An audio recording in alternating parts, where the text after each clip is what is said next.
Should a commodities fund be part of a well-diversified investment portfolio? How should you include individual stocks into your overall asset allocation plan? And should you avoid a 0% balance transfer card if you're about to apply for a mortgage? We'll answer these questions and more on this, the 107th episode of the DoughRoller Podcast. Welcome to the DoughRoller Podcast, where the best thing money can buy is financial freedom. We help you make more, spend less, and invest the rest. And now your host, Rob Berger. Whether you're just starting out, buried under a mountain of debt, or well on your way to financial freedom, this is the podcast to help you take your finances to the next level. Hey everybody, this podcast is sponsored by Betterment, the most preferred automated investing service. Betterment has cutting-edge technology to optimize returns, minimize taxes, and save you time and money. Join over 34,000 customers who have already streamlined their portfolio management at betterment.com/roller. That's betterment.com/ROLLER. So today on the show, I've got a little bit of everything for you. I got an email from a listener named Jennifer. Have a great, I think, tip of the day that I'm going to mention to you at the end of the podcast, a resource, another blog that I think is just fantastic. Kind of really, really deep retirement and financial planning topics are discussed on the blog I'll share with you, but I think it's really, really good.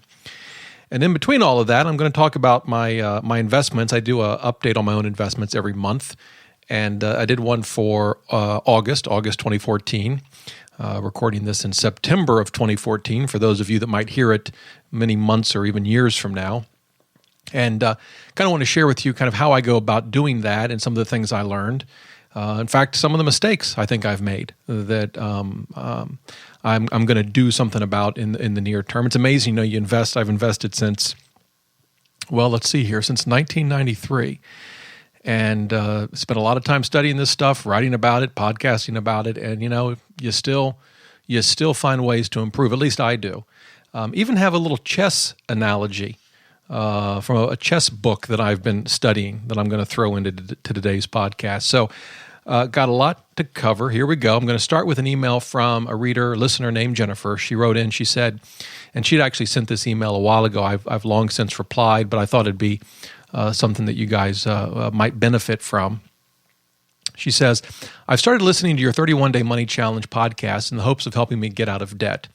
I have a few follow-up questions pertaining to my specific situation, and I'm just going to read one of her questions, and here it is. I was interested in a 0% balance transfer, but another thing to take into consideration, we live in an old home and have been planning on taking out a home equity loan to remodel the home. I have $40,000 in a mutual fund to put towards the home remodel and hope to get the rest of from a home equity loan. As a result, I believe transferring my high-interest balances to a 0% balance card will not be advantageous because it will put a ding on my credit. Would you agree? I would assume I should wait until after I have a home equity loan to do any balance transfers. In the meantime, I should concentrate on making sure my credit is as good as it can be. My credit is 710 and my husband's is 680, and of course she is referring to her FICO credit score. So great question. So you're about to buy a home or refinance a home, or in Jennifer's case, apply for a home equity line of credit. Should you be in advance of that, getting a balance transfer credit card to transfer some high interest debt to 0%? And I suppose you could even take it a step further and say, really, should you be applying for any other credit? And so here's the deal. When you apply we'll focus on her question, the 0% balance transfer card. First of all, if you get that kind of card, does it hurt your credit? Well, it potentially can hurt your credit in a couple of ways. One is you will have a hard inquiry, a hard pull on your credit report. Those inquiries are a factor that the folks at FICO take into consideration in building up and calculating your credit score. And they say that it's probably not the most significant factor, but it is a factor. And applying for new credit can, at least temporarily, lower your credit score. And when you're applying for something as important as a mortgage, whether you're refinancing, home equity line of credit, what have you, every point in your FICO score can matter. I mean, you can have a pretty significant swing in the interest rates just because you've dropped in a FICO score by 5, 10, 15, 20 points. And the difference in the interest rate won't be huge if between those two situations. Say you've dropped from 760 to 740, and it brings your interest rate up a little bit. It's not going to be a huge factor. You're not going to go from, say, a 5% rate to a 7% rate. But even if it's an eighth of a point, or eighth of an 1%, or a quarter point, multiplied over months and years of a mortgage or a home equity line of credit can make a really big difference. So, an inquiry by itself normally doesn't have a huge impact, but as you're getting ready to get a home loan, you don't want to do anything that could hurt your score. The other way a zero balance transfer card can hurt your score is that what a lot of people do, this is certainly what I did, I applied for that card and usually took full advantage of the balance transfer offer by transferring as much onto the new card as I possibly could, up to the credit limit of the card. Now, my total debt didn't go up, or at least not by much. It may have gone up by the transfer fee. It would be a few $100s, depending on how much you're transferring. But beyond that, I'm simply shifting debt from one card to another. But in the short term, what FICO sees is that I've maxed out this new card. And maxing out a card can also hurt your credit score. When they look at credit utilization, that is how much credit you're using as compared to how much available credit you have, they look at it both from sort of a total perspective for all of your credit, but they also look at it on an account-by-account basis. And so, yes, that can hurt your score too. Now, the tough thing is we're not going to know down to the number exactly what impact applying for a balance transfer credit card and transferring whatever, 5, 10 grand, whatever it might be for you, over to that card, what impact that's going to have on your FICO score. We're not going to be able to, FICO doesn't disclose that level of detail. We're not going to know those nuances. But it's fair to say that transferring that balance could lower your score by some amount in the short term. And there's simply, in my view, no reason to do that if you're about to apply for a mortgage. So I think Jennifer's approach is a sound one. She's going to get that home equity line or loan first and then do the transfer. And I think that's the smart way to go. Now, in the long run, I actually think a zero balance transfer card can help your credit score. That may surprise some of you. I mean, and here's why. The inquiry is going to fade away soon enough.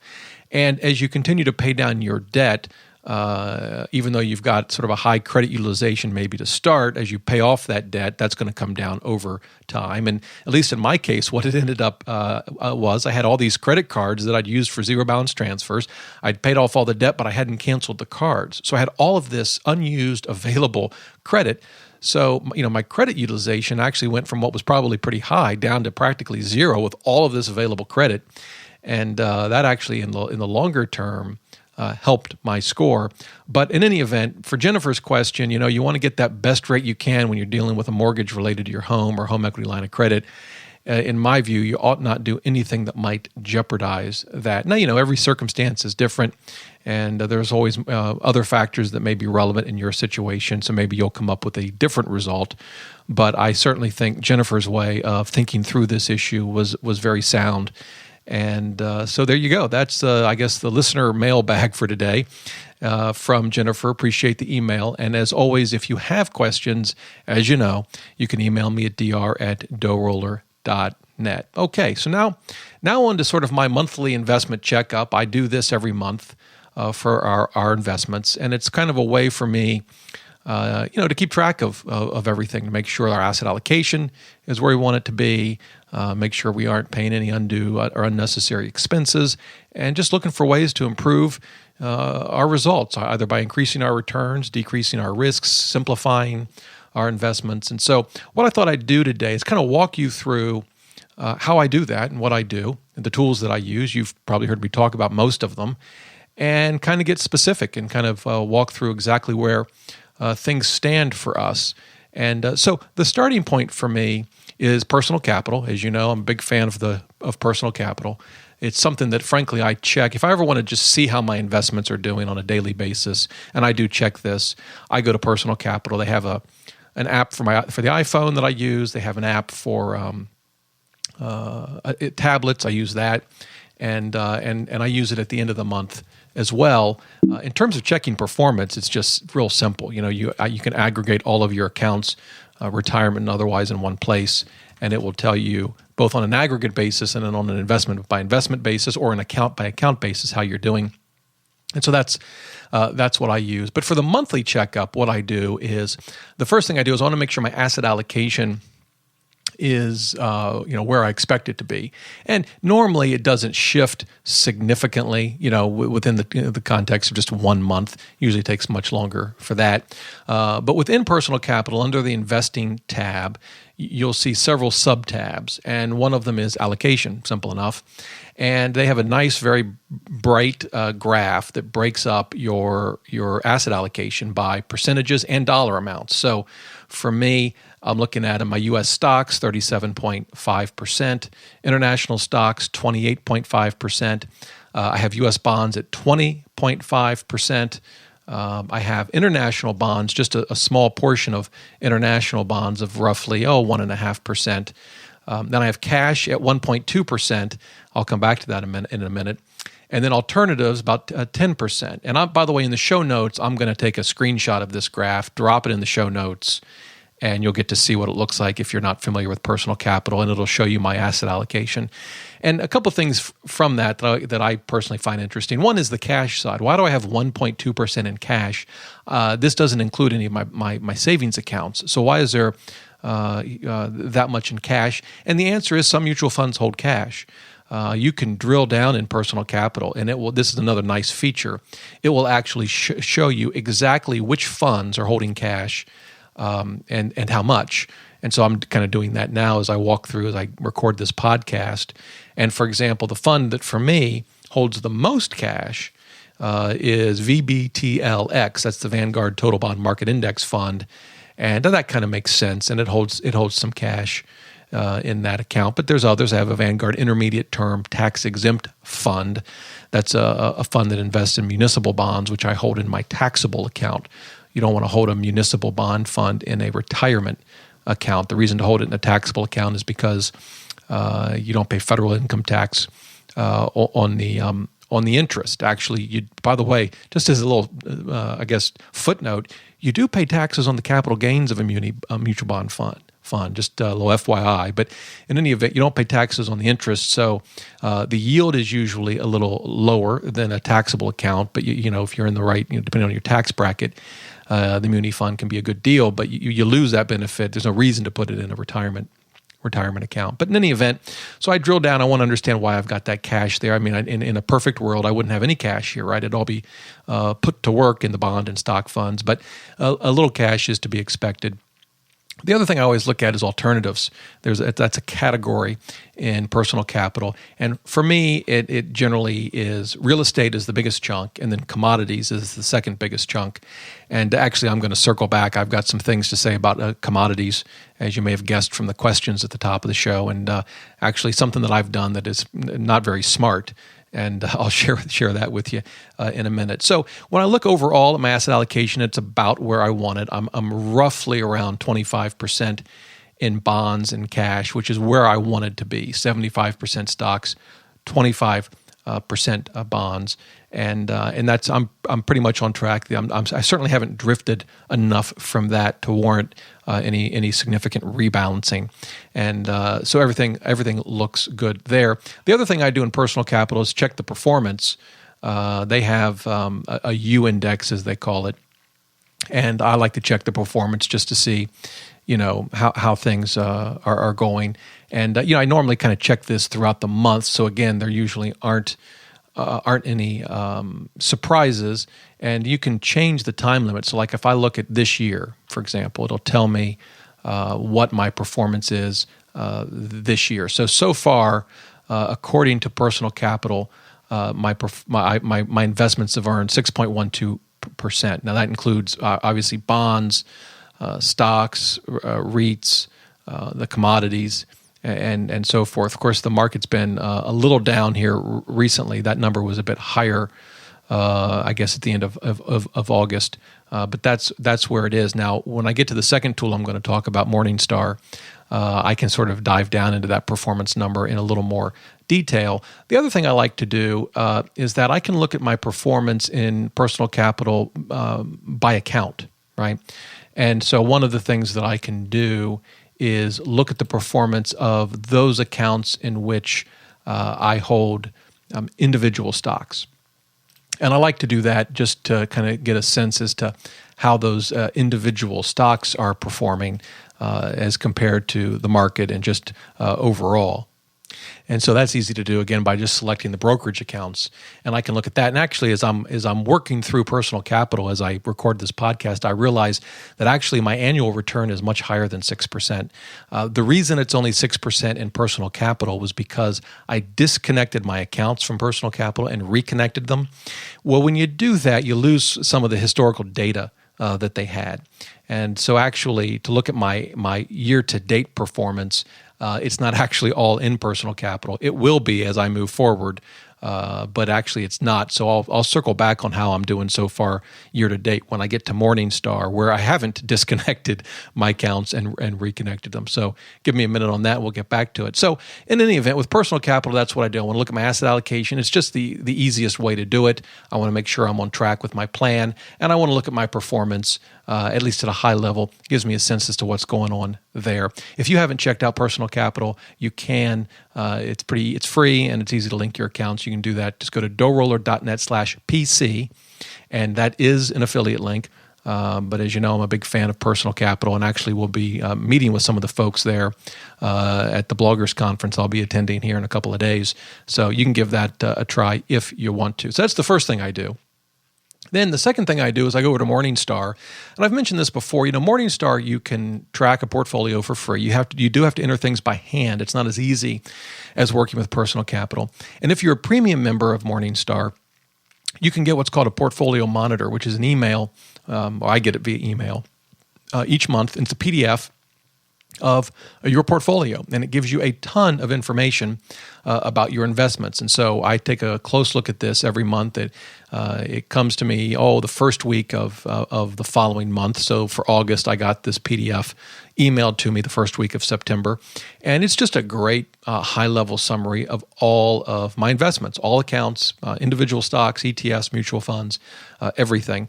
And so I can see that for August, my accounts were up 2.74%. That was my personal return. I'll talk about what that means in a minute. I can see my previous balance, my new investments, my gains and losses, reinvested dividends, $572.81. That's how much my dividends I received in August, and they were all reinvested. That's right there on the first page of this report. And then it shows total returns and personal returns, and then what they call a U.S. market index return as a way to compare. So let's talk a bit about that. So total return and personal return, how does that work? So total return assumes that over the period of time, whatever investments you have, you bought them all on day one. You didn't buy another share. You didn't sell any shares. You just held on to everything, and it looks at what your performance would be throughout that time period. And they show you 1 week, 1 month, 3 month, year to date. And then if you have enough historical data in your portfolio, 1 year, 3 year, 5 year, and 10 year. Total return, again, it assumes that over that time period, you bought everything that you have on day one, you didn't sell or buy anything else, and you held on to it for that period of time. Now, that's helpful, except that it's not very realistic, right? Even if we're not selling, we're probably contributing on a monthly basis to our 401k, our IRA, maybe to taxable accounts. And so our actual return is going to be different as we buy and sell throughout the relevant time period. So what Morningstar has come up with is what they call their personal return percentage that takes into account all of those buys and sells. Now, of course, you have to make sure all that information gets into the Morningstar portfolio, which does take some time, but I do that.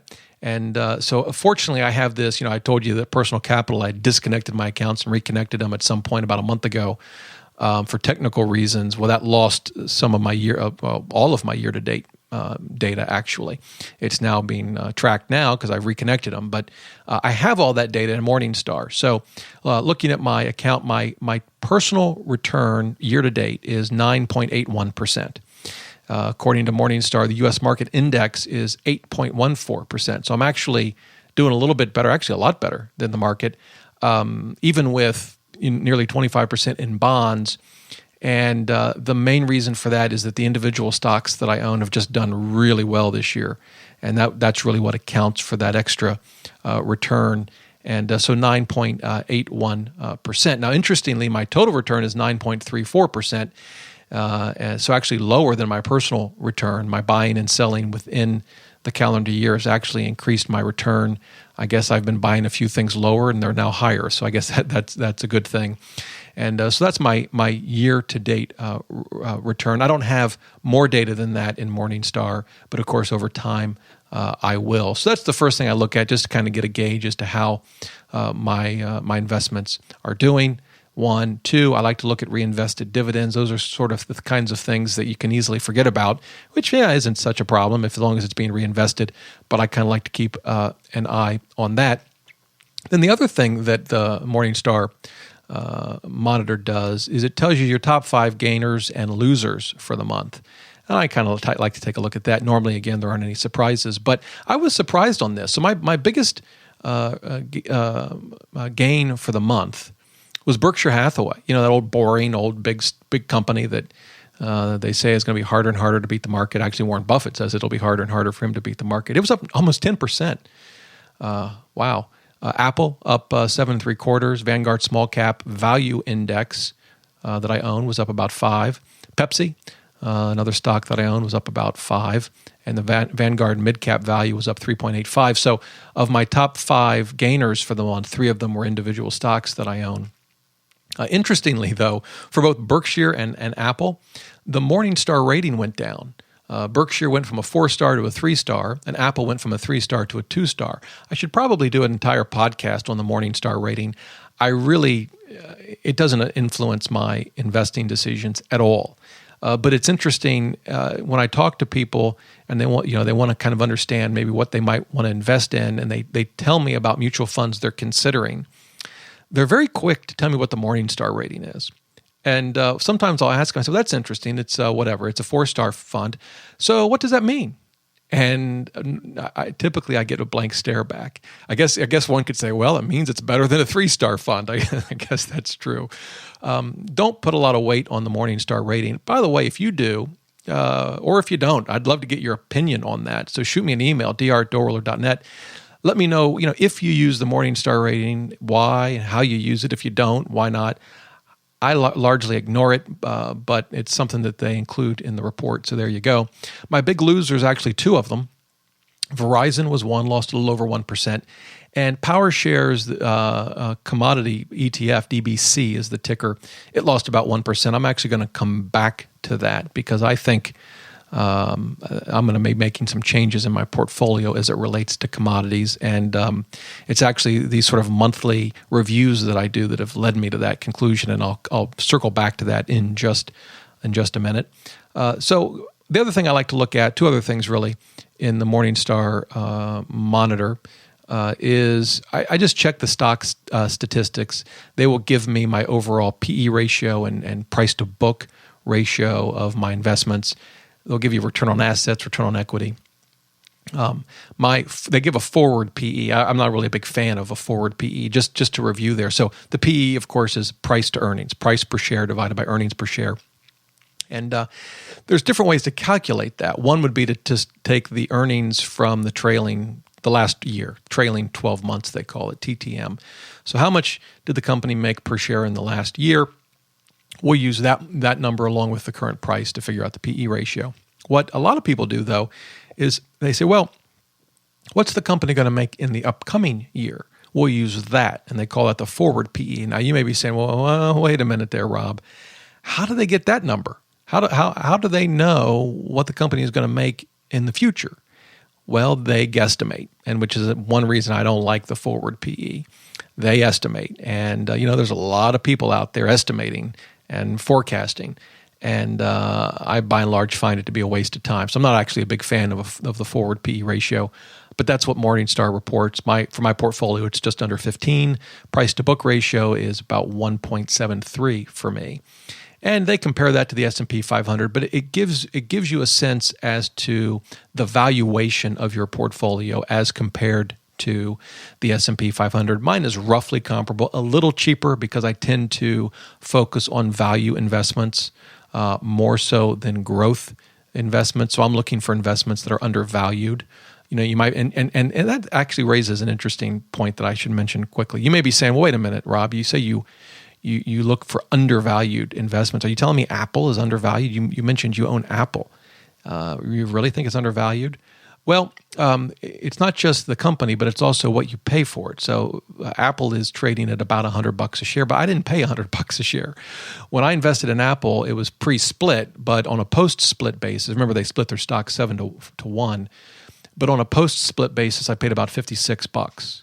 And when I bought it then, yeah, I believed it was undervalued, and it's exactly why I bought it. Actually, I think there's a good chance it's a little bit undervalued now too, although I haven't taken that and actually made purchases. And it reminds me, I was reading an article about Charlie Munger, who's Warren Buffett's partner at Berkshire Hathaway, and he was talking about the idea that he's got this money he could invest, but he's not investing it right now. He's holding on to cash because he just doesn't see any good investments out there. And that, particularly for investors that invest in individual stocks, that is a skill that you need to develop. That is patience and being willing to bide your time until you find a really great investment, and then being able to make big bets. It's focused investing. This ain't for everybody. This isn't for folks that are going to be the sort of the buy and hold index fund investors. And as you know, that's sort of the core of my portfolio. But for those individual stocks, I like to wait for what I think is a really good buy and then buy the stock. And that's what I did with Apple. In Charlie Munger's case, he was talking about Wells Fargo. So I own Wells Fargo. But see, I'm not as smart as Charlie Munger. Surprise! That's a surprise to nobody. I bought it, earlier this year, and I think, maybe for $3 less than it's trading now. It's trading somewhere around $50. He bought it 2009 for like $9 or $10 a share. Now that's buying an undervalued company, and that's how the Charlie Munger and Warren Buffetts of the world make big money in the stock market. Anyway, so I look at stock statistics to get an idea of the valuation of my portfolio, and then of course, and this will surprise no one that's listened to even a few of my podcasts, I look at fees and expenses. So, quick question, what is the average mutual fund expense ratio of your portfolio? If you don't know, and I'm betting 80% of the people listening to this podcast don't know, you need to go calculate it. It's easy to do if you input your portfolio into Morningstar. You can do it by hand. You just have to take a weighted average. In my case, 19 basis points. Now, some of that is because the individual stocks I own, of course, don't have an expense ratio, right? And the other part of that is because I, by and large, invest, not 100%, but by and large, the mutual funds that I own, low-cost index funds. 19 basis points, that has not changed since last month, but I look at it every month. I kind of wish we got a bill in the mail every month that showed us our investing expenses. I think if that happened, it would change the behavior of investors dramatically. So in any event, this is how I keep an eye on it right there in Morningstar. And by the way, I don't have to wait for the month for this PDF to come in the email. I can just log into my account in Morningstar and look at this anytime I want to. So in any event, 19 basis points. So that's kind of what I run through each month. First with Personal Capital, then with Morningstar, and then I try to think through, well, what issues do I see? Are there mistakes that I've made? Are there things that I could do better? Or not? Maybe sometimes the absolute best thing to do in investing is to do absolutely nothing. So sometimes that's probably what I do most months. But this month, a couple of things came to my mind that I want to share with you. One is a mistake that I made. The other one I don't think is a mistake, but it's a change in how I allocate my investments a little bit. So let's start with the first one, and that is, if you own individual stocks, how should you include those in your asset allocation? Now, I think there are probably, I'm sure there's more, but I think there's three approaches that at least for me come to mind pretty quickly. And I'm going to walk through them real quick here. The first one is the approach that I've taken so far, and that is I include them in my asset allocation plan based on the closest asset class for those individual stocks. In my case, it would be large cap U.S. companies. I own Ford, I own General Motors, I own Apple, Berkshire, Verizon, Pepsi, Wells Fargo. I think I've got them all. So those are all large U.S. companies. They would, in a mutual fund, they would be part of a large U.S. company fund. And so that's how I have to date included them. So I add all of those up, and that forms part of the portion of my asset allocation that I want to go to large U.S. companies. Now, that's fine, but there is a problem with that approach. And it's a problem that I confess I didn't foresee when I started investing in individual stocks. And it's this. The value of the stocks that I own have grown so significantly that they now represent 100% of what I want to put towards large U.S. companies. That to me it seems like a problem. So you may be saying, wait a minute, Rob, you're saying you don't own a large U.S. company mutual fund like an S&P 500? That's correct. At the moment, I don't. It's all in about 6 or 7 stocks. Now, they still represent a minority portion of my overall investments. My overall investments are still in primarily low-cost index funds. But the value of these individual stocks, has just grown. I mean, really beyond what I could have imagined when I started investing in individual stocks in 2010. And so they've sort of kind of taken over a corner of my asset allocation plan. And I don't really like that. So that's one approach. That's the approach I've taken so far, but I'm not a big fan of it, at least for me. And so what are my alternatives? Well, I can think of 2. One would be to treat them totally separate. So carve out my individual stocks, put them over to the side, take the rest of my assets, and apply my asset allocation plan. In my case, 75% stocks, 25% bonds, and then I have, particularly with the stocks, broken that down further between U.S. and foreign and emerging markets and REITs and so forth. So kind of just carve out the individual stocks, put them to the side, and then apply your asset allocation plan to what's left. I think that's an approach. The problem with that approach is you're going to overweight stocks, right? If my goal is to have 75% stocks, 25% bonds, if I carve out the individual stocks and put them to the side and divide the rest up, 75 equities, 25 bonds, when I add back in those individual stocks, I'm not going to have 75% stocks, 25% bonds. I'm going to have 80 or 85% stocks. Now, I could adjust that. I could just adjust my asset allocation plan for the what's left after the individual stocks are taken out. And instead of maybe 75-25, make it 70-30, for example. So I could adjust it a little bit so that I don't feel like I'm too overweighted in equities, and I think that would be fine. That's one approach. The third approach, and the approach that I think I'm going to take, and it's actually it could come out to be quite similar to the approach I just described, but it's a little different, and it's this, is to go ahead and include the individual stocks into my asset allocation plan, but don't include them as U.S. large companies. Just include them as equities, and then take the remainder of the portion that I want to allocate to equities and divide that up between U.S. and foreign, REITs and emerging. And so that's going to result in being, quote-unquote, overweighted with large U.S. companies, but I'm okay with that.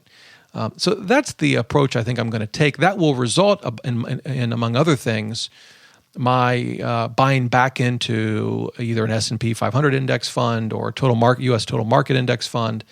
And I think I'm more comfortable with that. So my thinking on individual stocks, by the way, is that the risk profile of owning individual stocks is very, very different than owning, say, an index fund. I am now subject to business risk, right? The risk that Apple's iPhone 6 and Apple Watch could bomb as new products, and their earnings could go down, and right? Or Berkshire Hathaway, we could have some natural disasters, and their insurance companies could get hit with some big charges, and the railroad that Berkshire owns could falter, for whatever reason, and the business could decline. So I'm subject to business risk, but I'm probably insulated a little bit from market risk. So my hunch is that when the S&P 500 goes down by 20 or 30%, and oh yes, it will. We don't know when, but it will. I kind of suspect that my individual stocks will outperform the S&P 500 when that happens. They'll go down, don't get me wrong. If the S&P 500 is down by 30%, my individual stocks will be down too. but I suspect they won't be down as much. Now, again, time will tell, and if I'm wrong, I will be the first to admit it. But in any event, that's kind of where I'm going. I want to rework how I incorporate those individual stocks into my overall asset allocation plan. I don't want them camping out in the large U.S. stock component because they take up the whole thing. So instead, I'll just probably plop them down into the equity section, but then with what's left in equities, I'll spread that out over the various categories that I have. I hope that makes sense. Sometimes it's a little difficult to describe in a podcast versus maybe showing you graphically or something, but that's my plan. If you have any questions about that. And by the way, if you have any other suggestions or different approaches, how you approach it, I get a number of email from folks that want to know how to incorporate other assets into their asset allocation plan, whether it's a business, maybe they own individual rental properties. Should that be part of their asset allocation plan? Maybe, they're not sure. Their own home, should that be part of it? And I generally keep all that other stuff separate. I don't normally have those other things affect my asset allocation plan, including rental properties, because I think the risk profile of, say, owning 3 or 4 single-family homes that you rent out is just very, very different than most REITs. That's my view. So I don't have that effect, for example, what I allocate to REITs. But with individual stocks, I've never quite felt comfortable with how I'm doing it. And I think that's how I'm going to start doing it going forward, which will require me to make a few changes in my investments, which I'll be looking at over the next few weeks. All right, so then what else did I come up with? Well, the other thing is, and I mentioned it earlier, is commodities. I am becoming convinced that most people do not need commodities as a separate asset class in their portfolio. If you Google something like, should commodities be part of your portfolio, you will find on the first page of Google 10 very well written, thoughtful articles, and they will all have very different opinions. And you can trust me, I did that research before this podcast. And one of the articles that came up was from my good friend Rick Ferry. He doesn't think you should have commodities. He calls it dead money. But you'll hear from a lot of other very smart people that say, oh, yes, commodities should be part of a well-diversified portfolio. Here's my thinking. And I've mentioned this as it relates to gold and silver as an investment. I'm not a big fan of an investment in something that just sits there and doesn't have any earning capacity. And that's what commodities are. You can buy and sell them. So, I can buy a bar of gold and 5 years from now sell it, and maybe I'll get more than I paid for it. Maybe I won't. But that's basically it. It doesn't earn interest. It doesn't earn dividends. And that bar of gold will still be a bar of gold a year from now, 10 years from now, 100 years from now. It will never be 2 bars of gold, ever, right? But with companies, particularly that are growing, I have a lot more stock in the companies that I own than I did when I bought them because I'm reinvesting dividends, right? It's growing. Now, I guess that's not true with Berkshire Hathaway. They don't pay dividends. But for all of the other companies I own, they pay dividends. So, I may have started with, X number of shares. I have more than that now. That will never happen with commodities, ever. And the basic rationale for including it in a portfolio is that it gives you a diversity, that commodities are not highly correlated with the stock market. So maybe when the stock market's down, commodities are up, or when commodities are down, which is where they are now, maybe the stock market's doing pretty well. That's the theory. And but the problem with it is that by and large, commodities don't have great returns. Long term, they go up by the price of inflation, more or less. In the short term, goodness, all kinds of things can affect the price of commodities, and they can have wild swings. Just watch the price of gas influenced by, among other things, the price of oil, and political events, all kinds of things can affect the price of oil, and it can go up and down very quickly. But long term, they tend to go up by the rate of inflation, so I'm just becoming, I'm souring on the idea of having commodities as part of my asset allocation, and will likely be moving out of the DBC ETF that I own. It kind of underscores the fact that, you keep learning, right? I've been, investing for 21 years. Some listening to this, you've been investing longer than that, some not as long. But, the last thing you want to do is stop learning. And no matter how long you do this, you're going to keep learning. I guarantee you Warren Buffett keeps learning. And it kind of reminds me It's this chess book. I mentioned chess at the beginning of the show. I'm reading this book by Mark Dvoretsky, if I'm pronouncing it right. And the co-author is Arthur Yusupov, two very good chess players. It's called Training for the Tournament Player. If you're into chess, it's a great book, although I warn you, if you're not a serious chess player, you will not enjoy this book because it's really, really dense. But in the opening paragraph or chapter, they go through a game played by two very famous grandmasters back in 1922, and the position is really easy, or simple, I should say. There's only 5 pieces on the board. This is towards the end of the game. White has a king and a bishop. That's it, 2 pieces, a king and a bishop. Black has 3 pieces, a king, a rook, and a pawn. That's it. But here's the thing. It's a wildly complicated position. Black can win with his rook and pawn over White's bishop, but one wrong move and he doesn't win.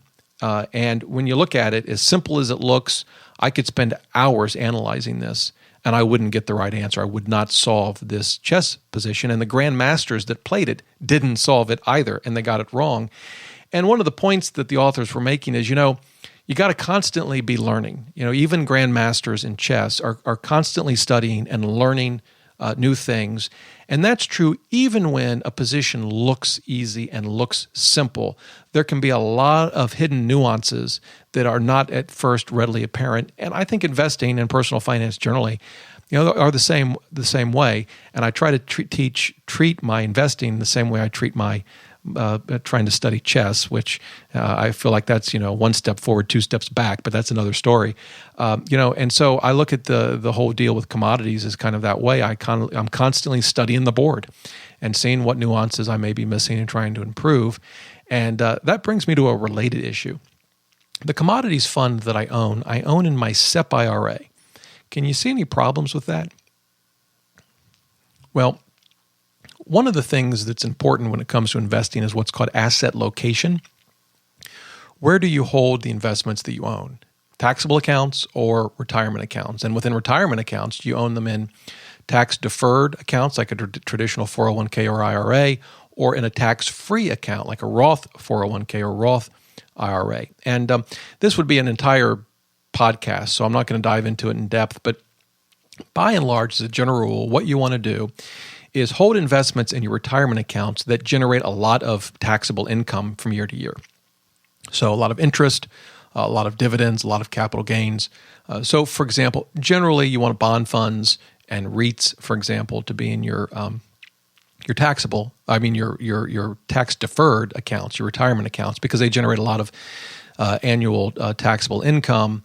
And for those investments that don't, maybe like an index fund, for example, that doesn't have a whole lot of high turnover, it might have some dividends, but maybe not a huge amount, that might be better for a taxable account. Well, with a commodities fund, remember, commodities don't pay interest, right? The commodities don't generate dividends.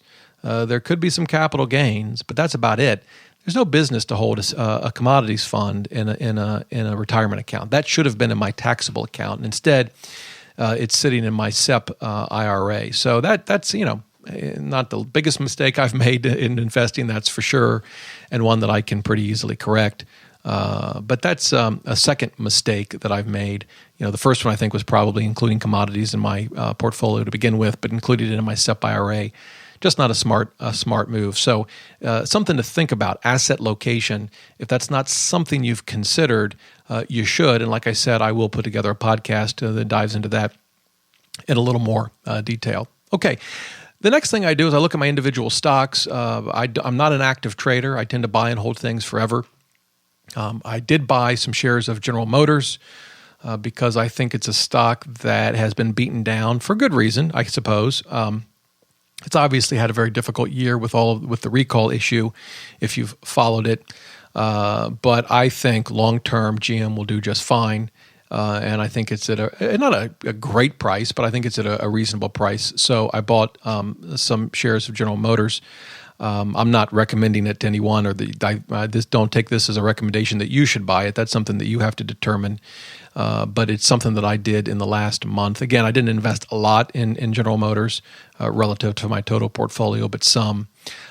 Probably getting rid of my Verizon stock. I've just become not all that enamored with Verizon. Maybe it's because I deal with them with my cable and it kind of drives me crazy. But there are actually some other reasons. I'm probably going to contribute the Verizon stock to our donor-advised fund. Do have a fair amount of appreciation in the stock from when we originally bought it, and so I can give that to charities and not have to pay the taxes on the gains and get a deduction for the full amount, including the gains. So it's kind of a win-win, and something that we tend to do every year. And so I think we're gonna make the Verizon stock our contribution to charitable endeavors this year. So that's the plan there. And so that's pretty much all I had on the front on the individual stocks. Otherwise, just kind of buying and holding and just sticking with what I've got and happy with how they've been performing.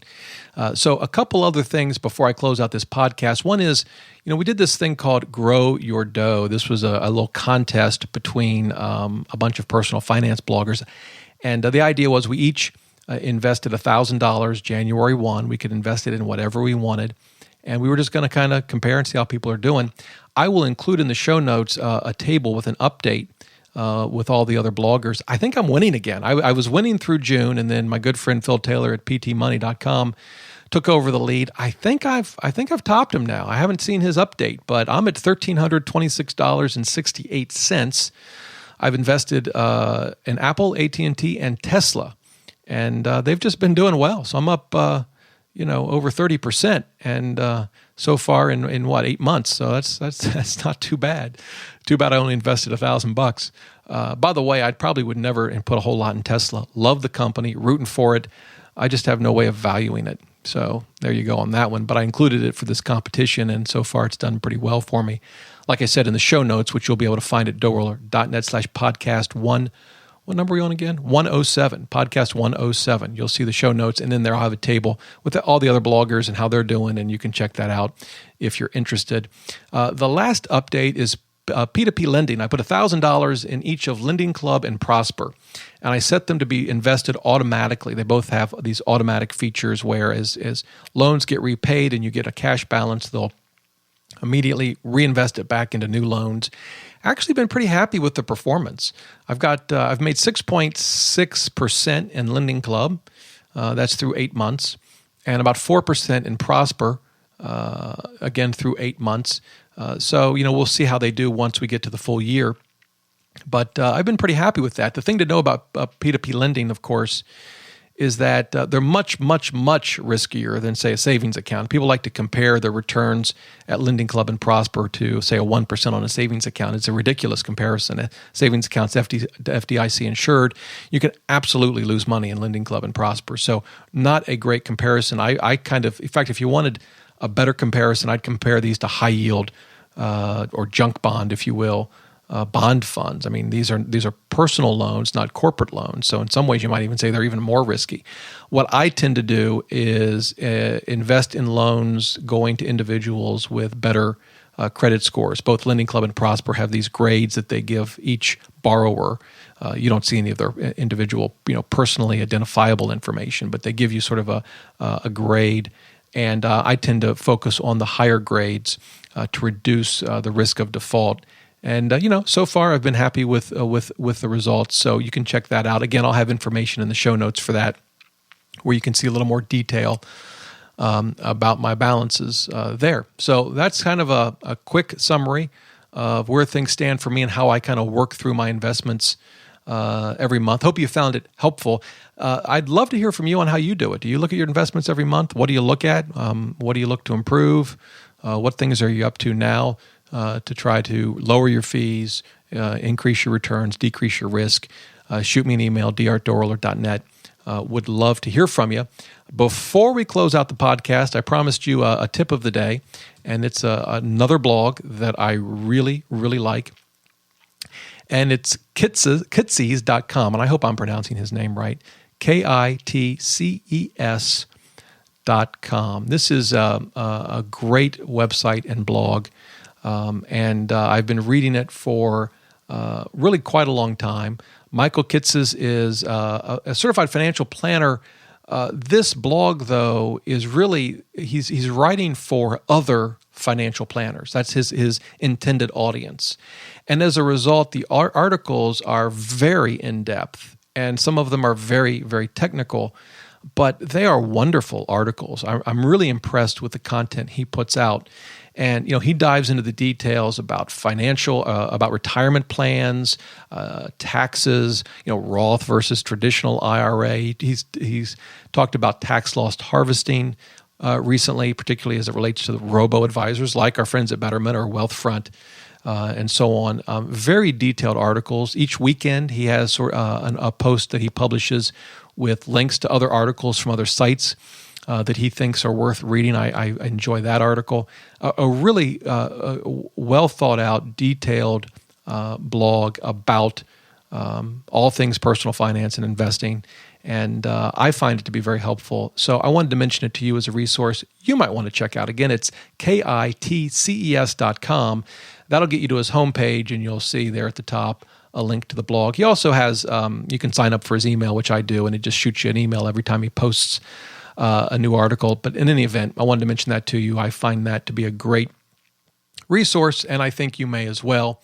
So there you go. That brings the show to a close. I hope you have a great day. As always, if you have any questions, don't hesitate to email me, dr@DoughRoller.net.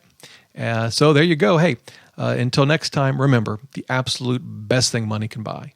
You know what it is: financial freedom.